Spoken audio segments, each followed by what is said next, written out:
Welcome back to Grizz Vision here on Grizz TV. My name is Neal Ruhl. We're here with Pete Hovland. And Coach, after a tremendously successful opening weekend for you guys on the women's side now, you'll head down to Bowling Green. You had a lot of success in that opening weekend. What do you have to do to continue? Well, the old saying, just keep doing what we're doing and keep doing it a little bit better. But, that's been our focus all year long, just kind of each day, each week, each month, try to be a little bit better. And this will be one of our toughest weeks of competition, so we might have a mixed bag of results. A first road trip for a lot of the young ladies.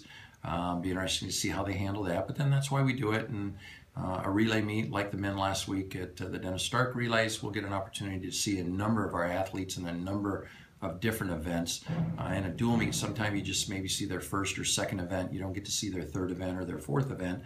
So in this kind of an environment, they'll be swimming a lot of the events, and the staff will have a chance to evaluate and observe and see a lot more than what we did this past Saturday. But definitely Saturday was a good weekend. A lot of not only just the first meet of the year, but the ring ceremony, Parents' Day.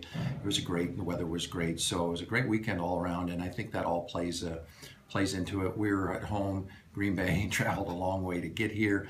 They were missing some key personnel this time of year. You never know with injuries and sickness and stuff, and that played a role a little bit. But we got on it right from the beginning. We caught fire and just kept rolling.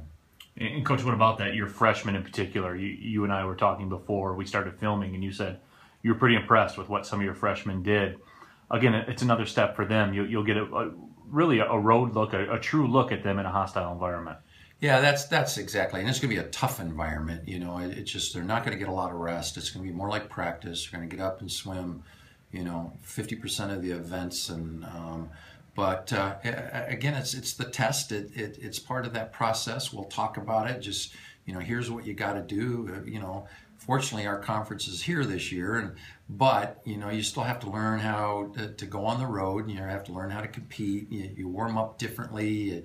You race differently. You warm down differently. You have to have a different approach. It just can't be the status quo, or you'll get burned. And they'll learn that fast if they aren't prepped and ready to go and put a little bit more time and effort and a little bit more focus on getting ready. Not so much the end results, but just getting themselves in a position to swim well and handle the conditions, handle the environment, and being on the road for the first time. So hopefully they're prepared, and hopefully we have them prepared. All right, Coach, certainly do appreciate the time. Good luck. Thanks.